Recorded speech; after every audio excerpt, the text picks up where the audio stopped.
এই শোনো, তোমাদের প্রতি আমার মস্ত বড় অভিযোগ আছে। কেন আমার রেসিপিগুলোকে সবসময় হেলায় ফেলায় নাও? এই যে দই পনিরটা বানিয়েছি, জাস্ট একবার বানাও না কেন? কি হয়েছে আমি বলছি, একবার বানাও। শোনো, তবে মুখে স্বাদ লেগে থাকবে। প্রথমেই কি করবে বলো তো? একটা ফ্রাইং প্যানে ধনে, জিরে, মৌরি, শুকনো লঙ্কা, সামান্য লবণ আর গোলমরিচ ভালো করে ভেজে নিয়ে শুকনো খোলায় ভাজবে। ভেজে নিয়ে সেটাকে মিহি মতো গুঁড়ো করে নেবে।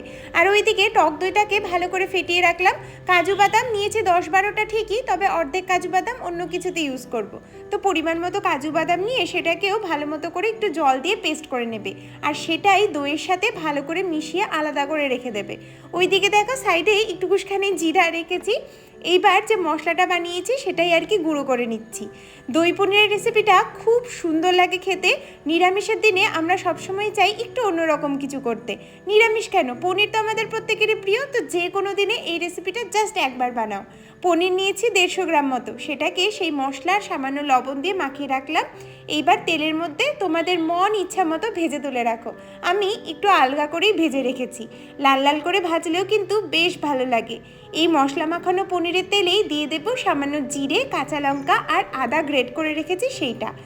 একটু লাল লাল করে ভেজে নেওয়ার পর দইয়ের সাথে যে মশলাটা মিশিয়ে রেখেছিলাম সেটা দিয়ে দিলাম। গ্যাসের টেম্পারেচার সব ক্ষেত্রেই থাকবে একদম লো। ভালো করে এটাকে নাড়াচাড়া করে পরিমাণ মতো জল দিয়ে যতক্ষণ না তেল ছাড়ছে ততক্ষণ কষিয়ে নেব। গ্যাসের টেম্পারেচার কিন্তু কখনোই বাড়াবে না। ভালো মতো করে নুন আর স্বাদ মতো চিনি দিয়ে কষিয়ে নেওয়ার পর দিয়ে দেবো সেই মশলা। হ্যাঁ, আমি এখানে খুব একটা লঙ্কা ইউজ করিনি। তোমরা চাইলে বেশ খানিকটা কাঁচা লঙ্কা ছিটিয়ে দিতে পারো। এইবার মশলা দিয়ে ভালো মতো করে কষানো হয়ে গেলে মশলা থেকে যখন সম্পূর্ণভাবে তেল ছাড়বে তারপরেই কিন্তু জল দেবে। কষানোর প্রসেসটা কিন্তু বেশ ভালো করে করবে, নয়তো কিন্তু দইয়ের একটা গন্ধ করে। সেই জন্য খুব ভালো করে কষিয়ে নেবে যতক্ষণ না ঠিক এই রকম মশলা থেকে তেল ছাড়ছে।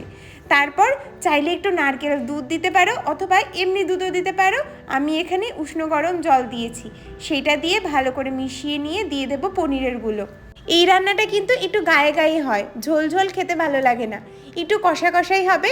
রুটি পরোটা সাদা ভাতের সাথে তো দারুণ লাগে। এছাড়া ফ্রাইড রাইস আর পোলাওয়ের সাথে জাস্ট একবার বানিয়ে দেখো।